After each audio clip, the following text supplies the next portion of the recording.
എക്സൈറ്റ്മെന്റോടെ ഒരുപാട് പ്രതീക്ഷയോടെ ഒരുപാട് അടിപൊളിയാന്ന് വിചാരിച്ച് കണ്ട ഒരു സിനിമയാണ് അഞ്ചുകള്ള കോക്കാൻ. കാരണം അത്രയും നല്ല റിവ്യൂസ് ആയിരുന്നു, അത്രയും നല്ല കമന്റ്സ് ആയിരുന്നു ആ സിനിമയെ പറ്റി വന്നുകൊണ്ടിരുന്നത്.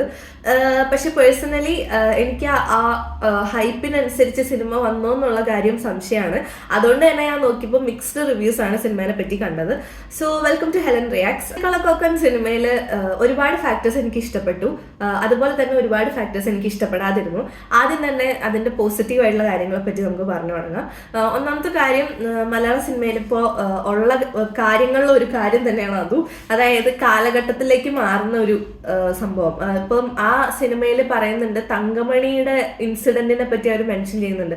അതുകൊണ്ട് തന്നെ സിനിമ നടക്കുന്നത് 1980-കളിൽ ഉള്ള ഒരു പ്ലോട്ടിലാണ്. അപ്പൊ അതിന്റെ റിലേറ്റഡ് ആയിട്ടുള്ള ഡ്രസ് കോഡ്, അങ്ങനത്തെ എന്താ പറയാ, ആ ഒരു നഗരത്തിലെ ആളുകളുടെ, നഗരമല്ല, ആ ഒരു സ്ഥലത്തെ ആളുകളുടെ ഒരു സംസാര രീതി, കാര്യങ്ങള്, ഇതൊക്കെ, മേക്കപ്പ്, പ്രത്യേകിച്ച് സ്ത്രീകളുടെ മേക്കപ്പ്, ഇതെല്ലാം അതുമായിട്ട് റിലേറ്റഡ് ആയിട്ടാണ് പോയിക്കൊണ്ടിരുന്നത്. അതുകൊണ്ട് ആ ഒരു കാര്യത്തിൽ സിനിമ വളരെ സക്സസ്ഫുൾ ആയിരുന്നു, കാലഘട്ടം മാറ്റിയെടുക്കുന്ന കാര്യത്തിൽ.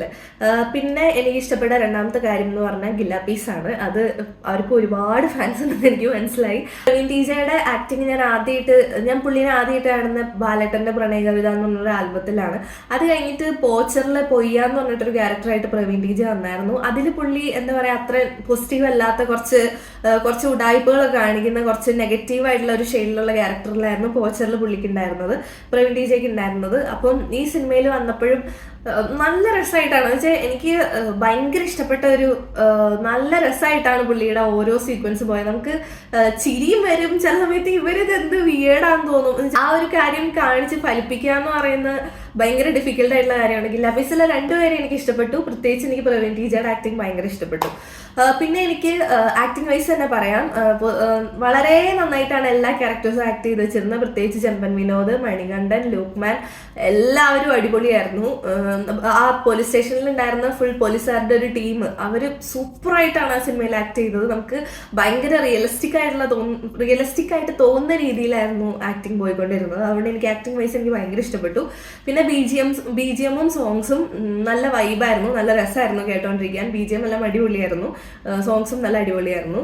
ഒരു സോങ് ഉണ്ട് അതിൽ, അത് ഭയങ്കര സൂപ്പറായിരുന്നു. അത് കഴിഞ്ഞിട്ട് അതിനെപ്പറ്റി പിന്നെ പറയാം. എന്തായാലും സോങ്സ് അടിപൊളിയായിരുന്നു. അത് കഴിഞ്ഞിട്ട് എനിക്ക് ആ സിനിമയിലെ ഏറ്റവും ഇഷ്ടപ്പെട്ടത് അവിടെ ഷാപ്പിൽ നടക്കുന്ന ഒരു ഫൈറ്റ് സീൻ ഉണ്ട്. അതാണ് ആ സിനിമയിലെ ആദ്യത്തെ കുറച്ച് ലോങ് ആയിട്ടുള്ള ഫൈറ്റ് സീൻ. അടിപൊളിയായിരുന്നു. അടിപൊളി എന്ന് പറഞ്ഞു കഴിഞ്ഞാൽ അടിപൊളി. അതിൽ ഗില്ലാപ്പീസ് ആയാലും എന്ന് വെച്ചാൽ ഫുൾ ആ ഒരു, നമുക്ക് നല്ല രസമുണ്ടായിരുന്നു അത് കണ്ടുകൊണ്ടിരിക്കാൻ.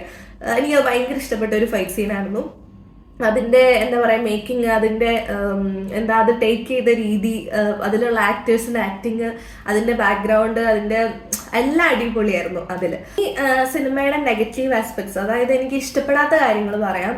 അതായത് നല്ല സിനിമ ആയിരുന്നു, പക്ഷെ എനിക്ക് എന്തോ ഭയങ്കര കണ്ടു തീർക്കാൻ ഭയങ്കര പാടുപെടുന്ന പോലെ തോന്നി. ഒരു മർഡർ മിസ്റ്ററി സോൾവ് ചെയ്യാനാണ് ബേസിക്കലി സിനിമയിലെ പ്ലോട്ട്. അതിൻ്റെ ഇടയ്ക്ക് കുറെ ഫൈറ്റ്സ് ഉണ്ട്, കുറെ കോമിക്കലായിട്ടുള്ള കുറെ ബാക്ക്ഗ്രൗണ്ട്സ്, കോമിക്കലായിട്ടുള്ള കുറെ എലമെന്റ്സ് പോലെ എനിക്ക് തോന്നി. നമ്മുടെ ഡബിൾ ബാരൽ പോലെയാണെന്നല്ല, അതിൻ്റെയൊക്കെ ഒരു വകഭേദം പോലെ എനിക്ക് തോന്നി. പക്ഷെ അത് കുറേ പ്രത്യേകിച്ച് സെക്കൻഡ് ഹാഫ് സ്റ്റാർട്ട് ചെയ്ത് കുറച്ചായപ്പോഴത്തേനും എനിക്ക് ശരിക്കും ബോറടിച്ചു. അതായത് റിപ്പീറ്റേഷൻ പോലെ എവിടേക്കോ എനിക്ക് തോന്നി. റിപ്പീറ്റേഷൻ ഇല്ലായിരുന്നു, പക്ഷെ എനിക്കിത് റിപ്പീറ്റിംഗ് ആയ പോലെ തോന്നി. ഇൻസിഡൻസ് എവിടേക്കോ റിപ്പീറ്റിംഗ്, അത് ഇൻസിഡൻസ് റിപ്പീറ്റേഷൻ കോമൺ ആണ് ചില സിനിമയിൽ, പക്ഷെ ഇത് നമുക്ക് ബോറടിപ്പിക്കുന്ന രീതിയിലാണ് അത് റിപ്പീറ്റ് ആയിക്കൊണ്ടിരുന്നത്. അപ്പോൾ അതെനിക്ക് വലിയ ഇഷ്ടപ്പെട്ടില്ല. പിന്നെ സ്റ്റോറി പ്ലോട്ട് നല്ലതായിരുന്നു, പക്ഷെ അത് പുള്ളപ്പ് ചെയ്ത രീതി കറക്റ്റ് ആണോ, അത് കൺവേയിങ് ആണോ, ആൾക്കാരിലേക്ക് അത് കറക്റ്റായിട്ട് എത്തിയോ എന്നൊരു സംശയം എനിക്കുണ്ട്.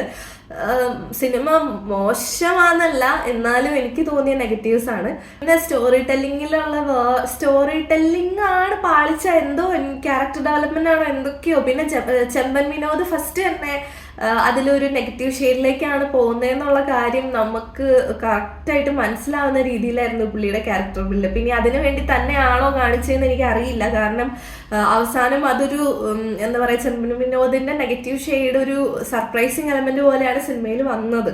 പക്ഷെ തുടക്കം പുള്ളിയുടെ ക്യാരക്ടറിന്റെ ഒരു ബിൽഡപ്പ് ഓവർ നൈസായി അല്ലെങ്കിൽ ഓവർ സ്നേഹം കാണിച്ച് പെരുമാറിനെ കണ്ടപ്പോൾ മോസ്റ്റ്ലി ആൾക്കാർക്ക് തോന്നിയിട്ടുണ്ടാവും, ഓക്കെ ചെമ്പൻ വിനോദിന് എന്തോ പ്രശ്നമുണ്ടല്ലോ, പുള്ളിയാണ് എന്തോ പണി ഒപ്പിക്കാൻ പോണെന്നുള്ളൊരു തോട്ട് വന്നിട്ടുണ്ടാവും. അതുകൊണ്ട് തന്നെ ചെമ്പൻ വിനോദ് വില്ലനിലേക്കുള്ള ഒരു ട്രാൻസ്ഫോർമേഷനിലേക്ക് ആയപ്പോൾ വലിയ സർപ്രൈസിങ് എലമെന്റ് ഒന്നും അവിടെ തോന്നിയില്ല. അങ്ങനെ കുറച്ച് എന്തൊക്കെയോ ഒരു എനിക്ക് ആവറേജ് എന്നുള്ളൊരു ഫീലായിരുന്നു കിട്ടിയത്. ഞാൻ പ്രതീക്ഷ പോയ ഹൈപ്പൊന്നും സിനിമയിലുള്ളതായിട്ട് എനിക്ക് തോന്നിയില്ല. പേഴ്സണലി എൻ്റെ അഭിപ്രായമാണ്. സോ അതാണ് എനിക്ക് അഞ്ചുകള കോക്കാനെ പറ്റി പറയാനുള്ളൂ. സിനിമയുടെ ഡയറക്ടർ ഉല്ലാസ് ചെമ്പനാണ്. അത് ചെമ്പൻ വിനോദിന്റെ ബ്രദറാണ്. ഈ അപ്രോച്ച് എടുത്തൊരു സിനിമയാണ്.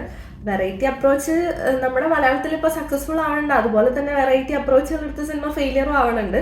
വെറൈറ്റി അപ്രോച്ച് പോലെയാണ് എനിക്ക് തോന്നിയത്. പക്ഷെ എനിക്കത് അത്ര ഡൈജസ്റ്റ് ആയില്ല. ഓക്കെ ആയിരുന്നു, ആവറേജ്.